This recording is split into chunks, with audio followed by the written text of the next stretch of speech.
Ladies and gentlemen, Capital G back at it with another EDH deck tech here for you. This time we're looking at Hallar, Alive and Kicking. I was actually at Commander Night last night and managed to pick up a foil version, so I'm not necessarily one for the bling, but I figured why not. This was an easy opportunity. I was able to trade away a couple of cards that I really wasn't using, so it didn't cost me 2 cards for this. I got a whole pack for it, basically. But this is not about wheeling and dealing. This is about playing kicker spells. So let's get to it. Hallar the Firefletcher, a 3/3 trample, 3 mana, elf, which is very, very important actually. And whenever you cast a spell, if that spell was kicked, you get to put a +1/+1 counter on Hallar, and then deal damage equal to the number of +1/+1 counters on him to each opponent.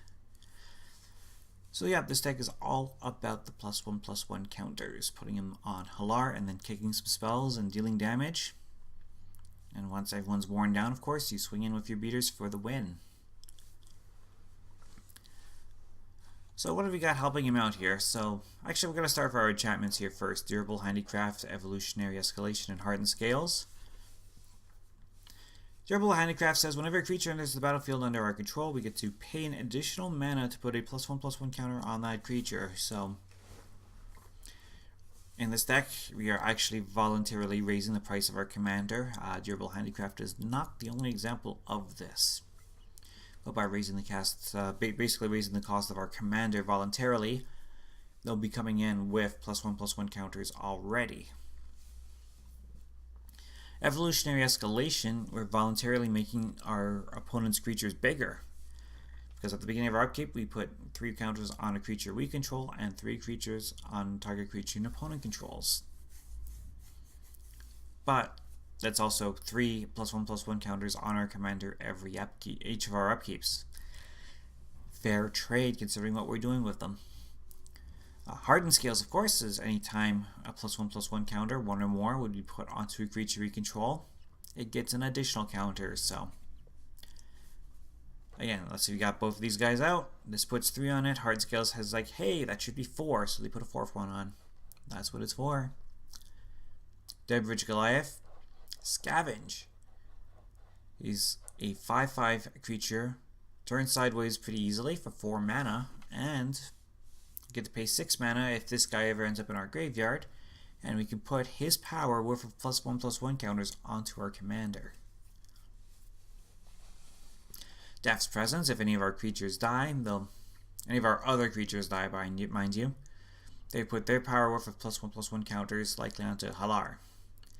Now, because Hallar goes to the command zone typically when he dies, that won't be true going in situations where Hallar is swept away, but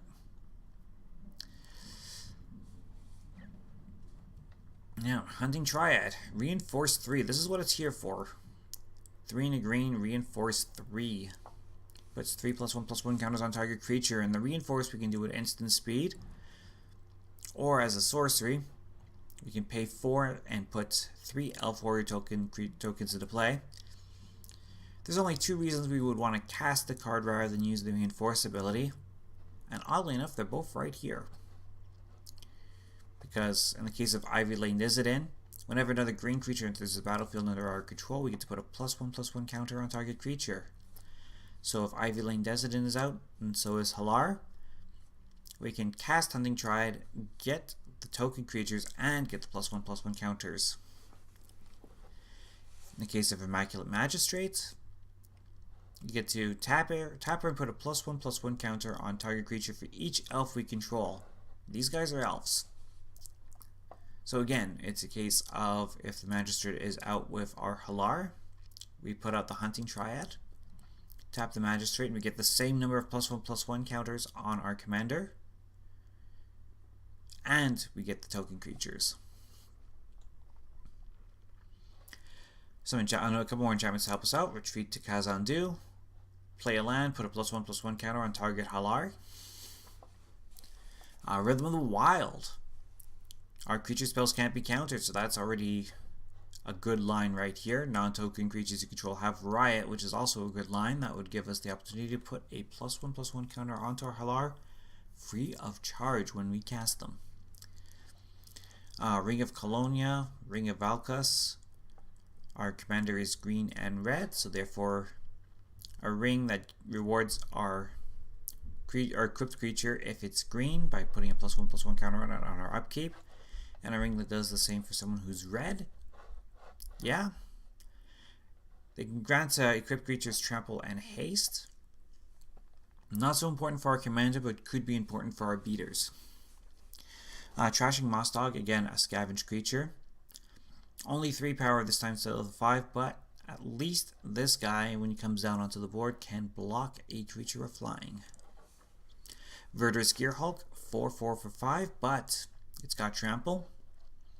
And when it enters the battlefield, we get to distribute 4 +1/+1 counters amongst any number of creatures we control. So, pay 5, get 4 counters on Hallar. Kick something the next turn, deal all of the damage, such as the plan. Bailoff Gorger on curve 4/4, but we can kick it for 4, make it a 7/7. So these are all our kicker spells, by the way. We've got the Wood Readers here, a 1/4 for 3, but if we kick it, again for 3 more mana, we get to draw 2 cards. The Golem here, Kicker X. It only costs 2, and Kicker X in this case would only be 1 or 2 because we can only spend colored mana, and it has to be different colors of mana. That's fine though. We're not trying to make him a 6/7 here. We are trying to make him a 2/3 or a 3/4 because it gives us the cheap kicker trigger. 3 mana, this guy comes in kicked. Everflowing Chalice. It's got multi-kicker. Hallar's ability only triggers once off of multi-kicker, but it does trigger just the one time. And this will help us ramp us into the next stage of the game, of course. So we want to drop, say, 4, even 6 mana into this thing and have a mana rock that taps for a lot of colors. Get 2 Chronicler, 2 mana, 1/3, kicker of 4, but lets us get an instant or sorcery card back from our graveyard to our hand. A little bit of recursion there, why not? Gift of Growth, 2 mana for +2/+2, but you can kick it for 2 more mana. It gives us a +4/+4 instead. Grow from the Ashes, pull a basic land out of our deck, put it into play tapped. Kick it, we get 2. Hunting Wilds gets us 2 forests, but if we kick it, those forests are 3/3 creatures with haste. Crozan Druid at 2/3 for 3, a little below curve. Kick for 5, gains us back 10 life. So when our opponents start cracking back at us, this gives us a little bit of a cushion. Mold Shambler, most powerful kicker card in the deck, I believe. 3/3 for 4, kicks for only 2, and when it comes to the battlefield, if it was kicked, we get to destroy a non-creature permanent. I am so glad this guy comes in a common, because these guys will be easy to pick up if our format ends up getting overrun by planeswalkers. I honestly don't think it will. There'll be some good there's some real good planeswalkers, but I don't think we're going to get overrun. Sapling Migration, 2 mana sorcery to give us 2 saplings. Kicker of 4 gives us 4 saplings instead. Shizik, a 5/3 for 4, trample and haste. We sacrifice that at the beginning of our next end step if it wasn't kicked. So we kick it, we get to keep it. Not to mention the kicker is only 1 red, so that's pretty cheap. Territorial Allosaurus, 5/5 for 4, so ahead of the curve. And when we kick it, it gets to fight something for us. Untamed Kavu, 2/2 for 2 with Vigilance and Trample. And by paying the kicker, it comes in as a 5/5 instead of a 2/2. Wild Onslaught puts a 1/1 counter on each creature we control, but if we kick it, it's 2 +1/+1 counters. It's a little expensive at 4 mana and 4 mana, but it does double duty for us. It gives us a kicker trigger, and it gives us more +1/+1 counters. Of course, we have to pay for all these kickers, so we gotta ramp up here, so that's what Beneath the Sands is for. It gets us a basic land. We can cycle it if we actually have enough mana. Stratus Root gets us a gate and a basic land, or 2 basic lands, depending on what we need. Commander Sphere. Taps for our colors, we can sack it off for a card free of charge.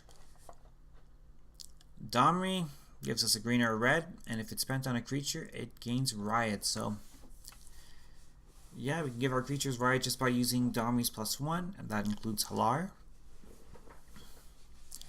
The -3 also gives us some card advantage too, so excellent all-around add for this deck. Elfheim Druid taps for green, or 2 green, if we're spending it on a spell with kicker, basically. Elvish Archdruid gives our elf creatures +1/+1, and it taps a green for each elf we control. Elvish Mystic gives us a green mana. Grand Warlord Rada, a 3/4 with haste, and when she attacks, actually she doesn't even need to attack, it's whenever any number of our creatures attack, we get that much mana in red or green combination until the end of the turn. Groll Bluestone taps for our colors, we can sack it for a card. Same thing with Groll Locket, sacks off for 2 cards. Groll Signet gives us our colors. Hour of Promise pulls 2 lands out of our deck. This is actually a very budget friendly build, so there's nothing too fancy we're going to pull with this. Although it is possible for us to get the second half of this card if we control 3 or more deserts, create 2 zombie creature tokens. It's possible. I am playing a total of 4 deserts in the deck. So not something I'm specifically chasing for or going for, but I can. Land of War Elves, again tap for a green. Raska Relic taps for a colorless, but once we ascend we can gain 3 life, draw a card by tapping and sacking this thing. Priest of Titanium, a green for every elf we control on the battlefield, classic card. And a few cards to pull lands out of our deck and onto the battlefield. Rampant Growth, Wild Wanderer, and Wood Elves. Xenagos will also give us a whole bunch of mana. Add X mana in any combination of red or green to our mana pool. X is the number of creatures we control. It also spits out 2/2 creatures for us with its 0 abilities, so yeah, I like him. And Zerta Druid. Green-red, taps for a green, and whenever we tap Zerta Druid for mana, it deals 1 damage to each opponent. Removal spells, some classics with Beast Within, Decimate, Into the Core, exiling 2 artifacts at instant speed. Frozen Grip. Someone wants to go off of Chain Veil combo, well, not today. Split Second for the win. Savage Twister, X damage to each creature. If we need to wipe the board, this will do the trick for us. Struggle to Survive. Struggle takes a creature out, deals damage equal to the number deals damage to target creature equal to the number of lands we control, and we will control a bunch of lands here, so this should take a creature off the board at instant speed for us. And then with Survive, each player shuffles their graveyard into their library. We've got a little bit of recursion, we have a little bit of utility from our graveyard, but it's not a big deal if we shuffle our graveyard into our library. It really isn't. Sunder Shaman, 5/5 for 4 mana again. A little tricky to cost with double red, double green. But whenever he deals combat damage to a player, destroy target artifact or enchantment that player controls. Timberwatch Elves gives us the +X/+X boost until end of turn, where X is the number of elves we control. Again, a little bit of recursion here with Eternal Witness.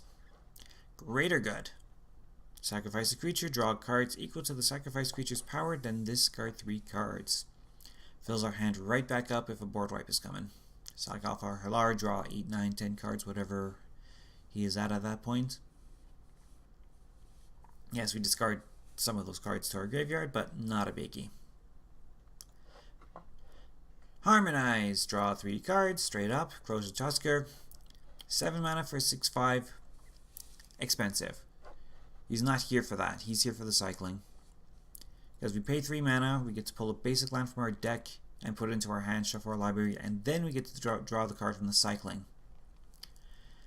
Because the activated ability will hit the stack first, the trigger will go on top of that and resolve first. So pull the land, draw the card, 3 mana, instant speed, win. Rishikar's Expertise, draw cards equal to the greatest power amongst creatures we control, and get a free cast of anything that costs 5 or less. you'll notice the casting costs for our spells are pretty low, really. Over to our mana base, we got Command Tower. There's a couple of our deserts. Desert of the Fervent and of the Indomitable. They have cycling. But we will try to play them out, and you'll see why soon. Evolving Wilds, we've got 11 forests and a guild gate. Gruul Turf. Guild Mages Forum. I was talking about voluntarily increasing the price of our commander. This essentially does so by using the filter effect on the land. So we're tapping 2 lands for 1 color basically, but if we spend this mana on a multicolored creature spell, such as our commander, that creature enters the battlefield with an additional +1/+1 counter on it. Carplusion Forest taps for our colors Pain Land.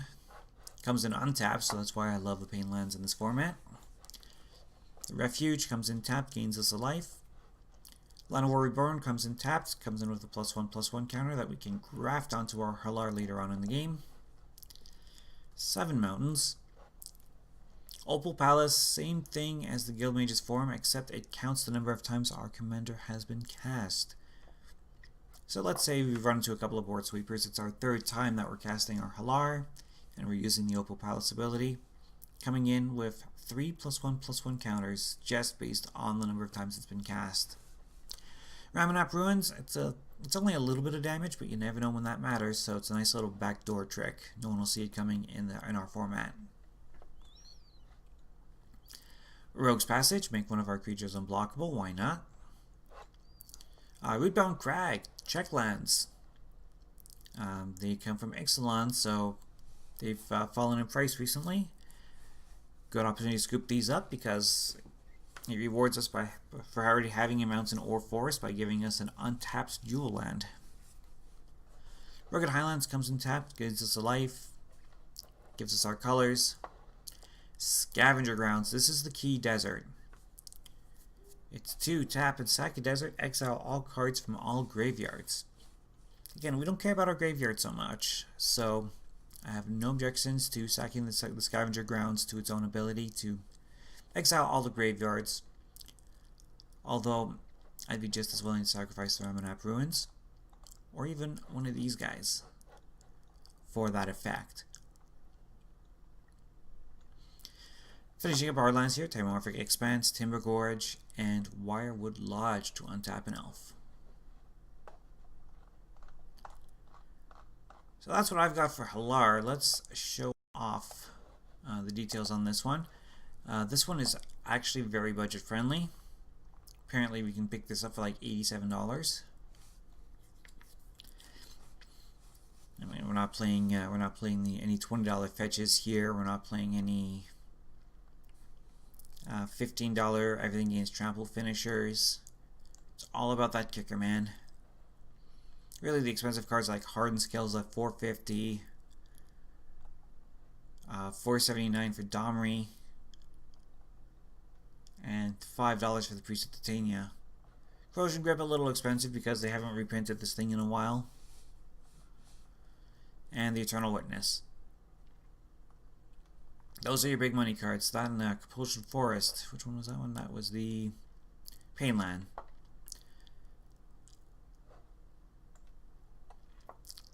So yeah, very affordable, very affordable deck. Let's see what EDH Rec suggests for us.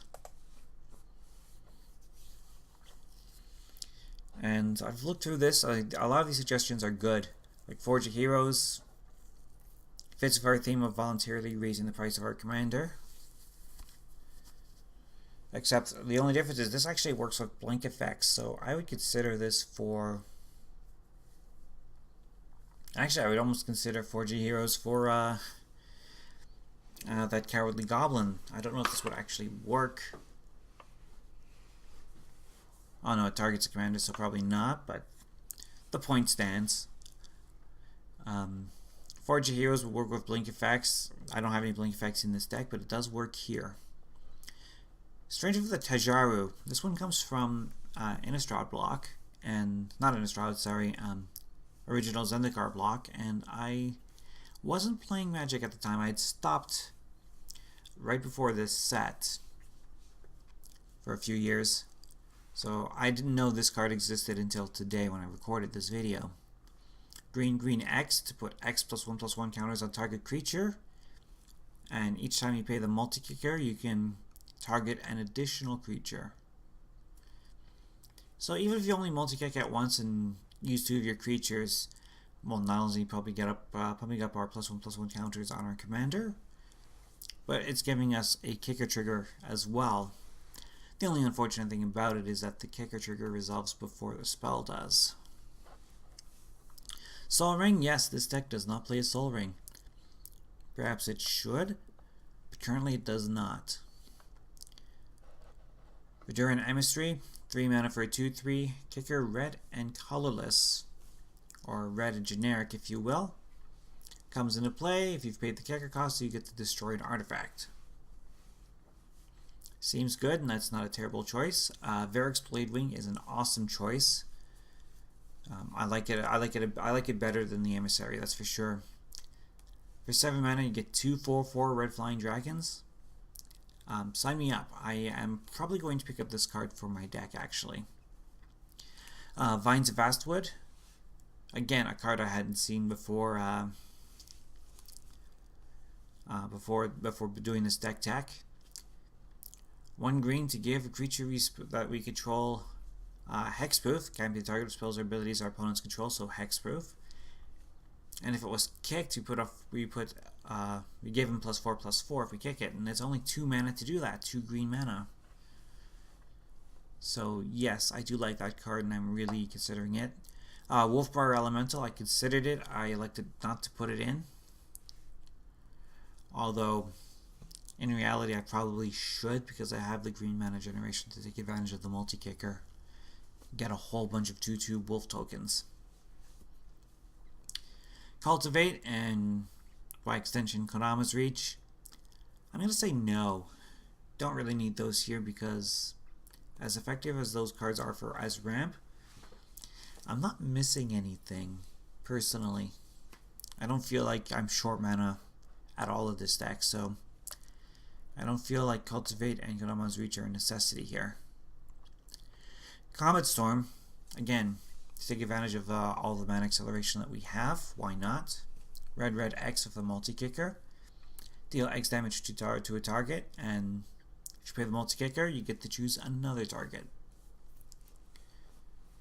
So yeah, that one, I have it in another deck, which is probably, I didn't have one loose, which is why I didn't consider it for mine. And Goblin Runeblaster, again, a card I hadn't seen because I didn't play around this time, so I hadn't seen this card before now. A 2/1 for 3 mana, Goblin, but when you pay the extra red to kick it, it destroys a non-basic land. Anyways, I'm sure you can hear it. My voice is drying up. This is take 3. So I hope this ends up being the good take. And I'd like to thank you all for watching. Let me know what you all think of Hallar, and I will chat with you all again next time.